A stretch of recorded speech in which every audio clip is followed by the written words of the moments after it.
Mrs. Wheeler, and welcome to Mrs. Wheeler Wednesdays. Alright, advanced design students, it is time that we put our design skills to the test in a whole new way. We look at so much good design that when it comes time to talk about it, we freeze. In today's lesson, we're going to expand on our theme, looking at design, by learning how to critique. These do's and don'ts of critiquing can be applied immediately to your upcoming Zoom calls or your Instagram comments. But by the end of this lesson, you're going to be able to give and receive feedback so that you can elevate your designs. Let's get to it.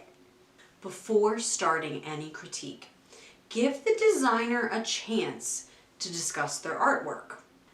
This gives them a chance to explain any hurdles they overcame, any challenges they still have, or any proud moments they feel in their design. Do always be respectful. Remember, this person worked really hard.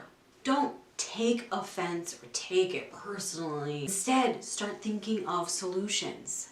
Do listen and be patient. Don't talk over one another or start arguing.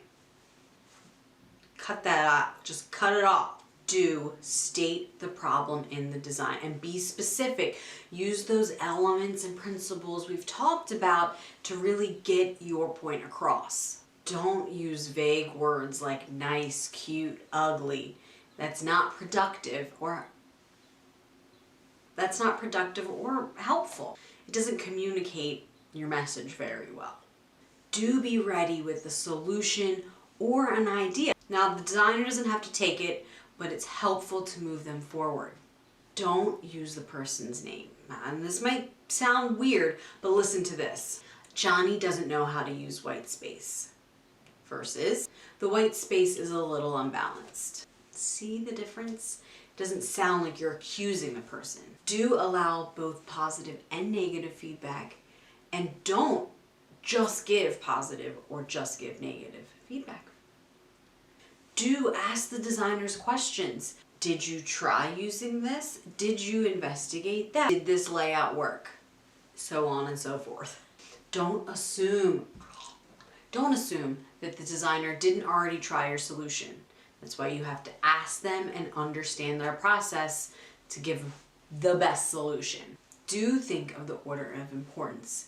Address the largest concerns first before you start picking at the smaller elements that need fixing.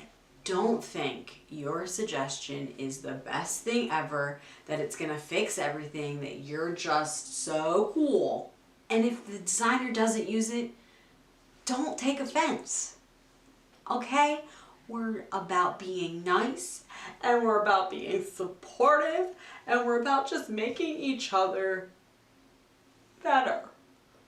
All of these do's and don'ts sound great, but when you're in the situation, sometimes it's a little harder than it sounds. So next week, I'm gonna be critiquing some real designs from real designers right here. So come back for our general seminar because it's gonna be I don't even have a word to use. It's how awesome it's gonna be. It's gonna be extraordinary.